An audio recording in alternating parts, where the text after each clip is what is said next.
Okay, so on this question, let me write it down here for us. Oops. Okay, so 7x minus 3 minus 1 equals x.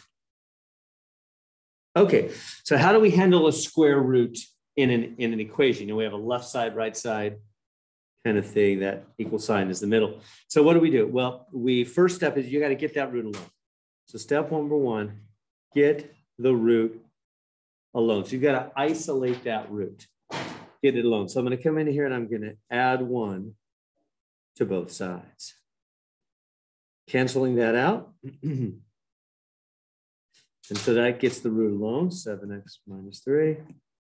Other side, x plus 1. So there's step one, get the root alone. That's what we always do. We isolate the root first off. And then, you know the second step, parentheses second power, right? Both sides. That's how we get rid of the root, don't we? I'm going to come in here and go, okay, parentheses, 2 power, right? This is pretty much standard operating procedure for square root equations, square roots with an equal sign. If you get the root alone, you isolate it, and then you 2 power both sides. Okay, now what does that do? Well, that's gonna put 2 of them, right? You know what a 2 power does. What's 2 of them? So it's gonna be root and root.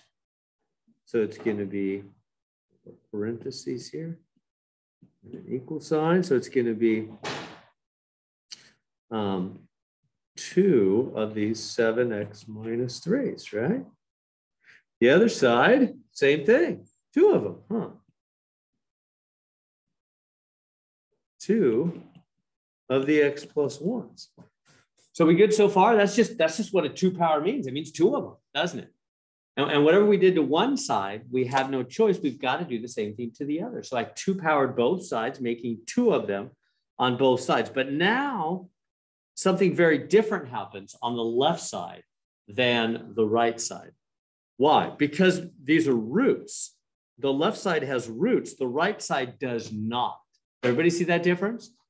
The left side has a couple of roots. The right side does not have any roots. And so you know what roots do. They're what? A 2-for-1 deal, right? 2 7x minus 3s inside of a root makes 1, just 1 7x minus 3 out of the root. No longer in the root. That's the jailbreak. That's how they get out of the root. There's 2 for 1. They got to have a buddy to help them get out. Sorry, I'm making all these goofy analogies just to help you remember. So 2 7x minus 3s in the root leads to 1, only 1, 7x minus 3 out of the root. Whereas that's the left side. Whereas on the right side, there's no roots. There's no 2 for 1 over here. They're not in jail. They're not in the root. They're not trying to get out. It's just multiplication, isn't it?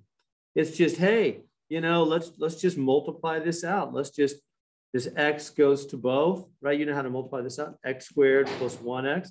And then this guy goes to both, plus 1x, and 1 times 1 is 1, like that. We good so far? Got a lot more to go. Right? So on the left side, it was a 2 for 1, because that's what square roots do, 2 in, 1 out. On the right side, it was just multiply it out. Okay, let's keep going. Let's gather like terms. This is going to be 7x minus, oops, not the color I meant to do there. There we go.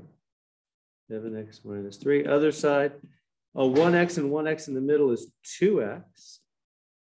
Right? Just combine those like terms, right? You know all about this. Now's where it gets tricky. Are you with me to here?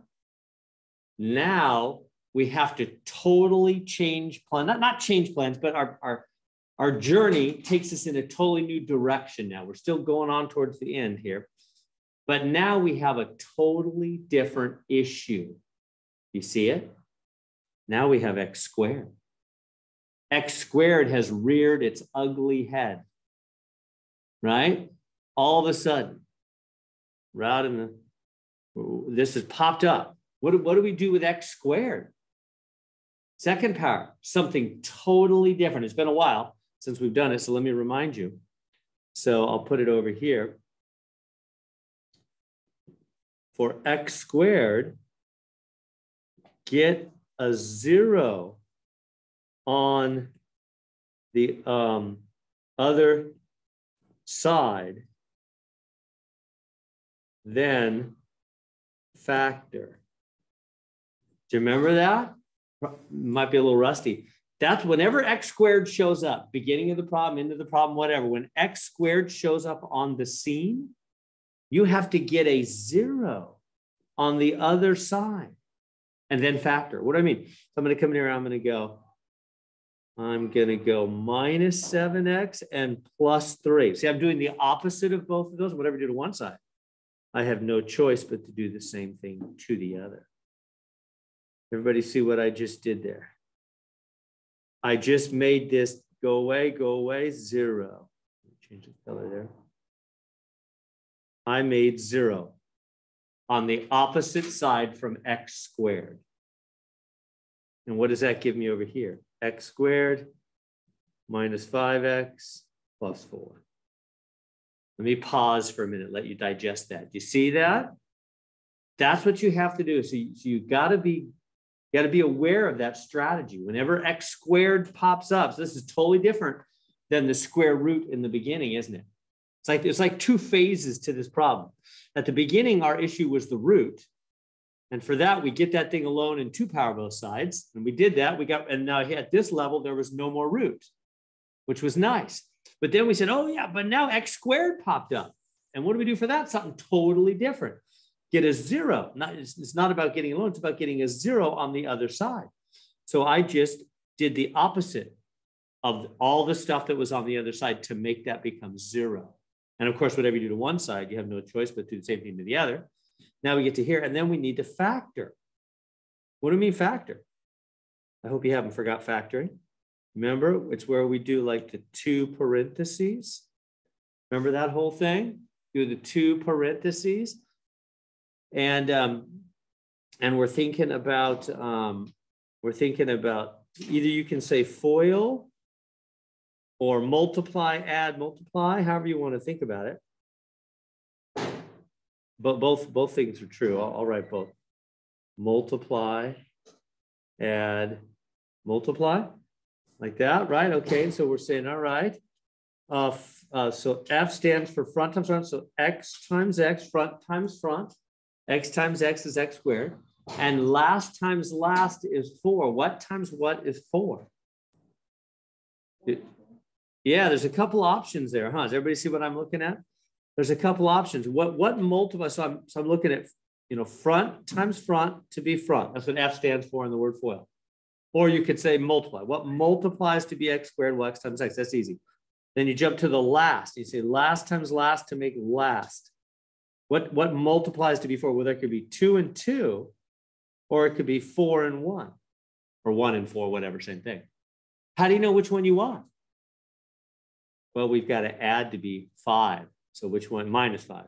So we want 4 and 1, don't we? You see that? And what signs do we need? How are they going to add to be minus 5? Both minus, huh? Right? Think about like weight gains. If you lose 4 pounds and lose 1 pound, you lost 5 pounds, huh? Right? And the 2 negatives multiply to be positive, don't they? So that's the correct factoring, isn't it? Everybody see that? That's right. 2 and 2 wouldn't do it. They can't make the middle 5. Can they? So there we go. Now, where do we go from here? So I did what it says out there. You factor. And then step 4, did anybody remember? Each part equals 0 and solve. Each part. So meaning I take the x minus 4 part and I take the x minus 1 part. Each part gets its own 0. We make it 2 0 equations. Why is that? Okay, how can you go from 1 equals 0 to 2?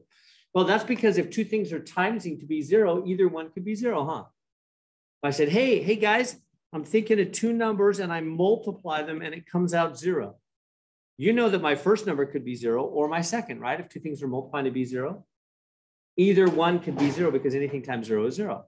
So that's what we're doing here. Two things are timesing to be 0. So the first one is 0 or the second one is 0. And then we just solve it. It says and solve. So now we just add 4, boom, boom.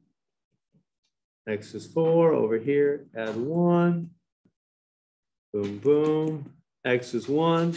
We got our two answers, 1 and 4. And now, having done that, it'd be nice if we were done now, but we are not. We have one more step. Sorry, this is a very long problem. Here's the extra wrinkle. Don't miss this. This will get you on the exam if you're not careful with it. You have to check the answers. You have to check them. Now, it's because of the square root. We actually are required to check them. I mean, I know a lot of times math books or math teachers will say, hey, make sure you check your work. You don't want to mess up. Da, da, da. That's not what I'm talking about. That's not what I'm talking about. This is required. You can act one of those two answers or both of them could actually be faulty answers. This method can actually give you false answers. Even if you didn't do anything wrong at all, you did all the right steps. Some of the answers may at times be false answers. And you need to cross them out, and they won't actually be one of the final answers. Sometimes one of them is good. Sometimes both of them are good. Sometimes none of them are good. In that case, it'd be, D and E does not exist, no solution. Does that make sense? All three things are possible. You can have both of them be bad, just one of them be bad, or they could both be good. In this case, both of them are going to be good. We're going to keep them both. So really, if we didn't even do the check, we would be okay. We would have gotten away with it because they're both going to work. But that won't always be the case. Sometimes only one of them is going to work. Okay, so let me show you. I'll quit talking about it and do it. We have to check. What do I mean check? I mean check with the original equation. So let's check this one first off. Check what? Go back all the way to the original. Here's the original. Root of 7x minus 3 minus 1 equals x. So let me write that. Root of, or did I do that backwards? Was it minus? Yeah, it was minus 3 minus 1. Let me try that again.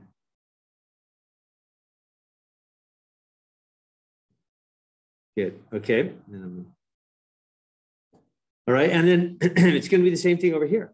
Let me just do it over here as well. Check the exact same thing. Okay. And so I'm going to take the 4 and I'm going to plug in the 4 in both cases. And then over here, I'm going to plug in the 1 in both cases. I got to basically plug in both answers to the original equation separately and see if they make it true. That's what an answer is supposed to do, right? Make it true. Now, these both will, as I've told you already. These are both going to work, but that won't always be the case. Don't be fooled by that and think you can skip it. You may not. Sometimes one of them is bad. So what do we get here? If you work that out, just work out the numbers in your calculator. It'll be 28 minus 3, it's 25. Square root of 25 is 5. Is 5 minus 1, 4? Yep, 4 equals 4. So this one is check. That's a good answer. It worked. It made the equation true, didn't it? Do you see how when I plugged in the 4, it made the equation true? I put in the 4 right here and the 4 right there. And I worked out the numbers on the left side and the right side. The square root of 25 is just 5 with no more root. 5 minus 1 is 4. 4 equals 4. So that's a real answer. That made the equation true, didn't it? How about the other one? On the other one, you get the square root of 7. I'm going to plug in the 1 and the 1 now. And let's see what we got. This will be the square root of 7 minus 3 is 4, minus 1 equals 1. Square root of 4 is 2. 2 minus 1 is 1. 1 equals 1. Check. Like I told you, both of these are going to work. So both answers made the equation true, didn't it? So in this case, they're both good. But if one of them didn't, say that this one came out something like 7 equals 1. You know, what if it was 8 minus 1 equals 1, 7 equals 1? We'd go, no, it doesn't. 7 doesn't equal 1. And then we just cross out that answer. We would say the answer is only the 4, for example. Or if the 4 didn't work, you know, this came out 10 equals 4 or something. We go, no, it doesn't. Cross that out. We'd say the answer is only the 1. Or if they were both bad, if they both said something like 7 equals 4 and 10 equals 1, we go, no, they're both bad. This is a no solution. D, N, E does not exist. So you can have one good, two good, or none good. All three are options. In our case, both are good, 4 and 1. So I'm going to go up here and I'm going to say, okay, the answers are 4, 1, or you can go 1, 4. Doesn't matter what order. You got to put them both in, separating them with commas. So there we go.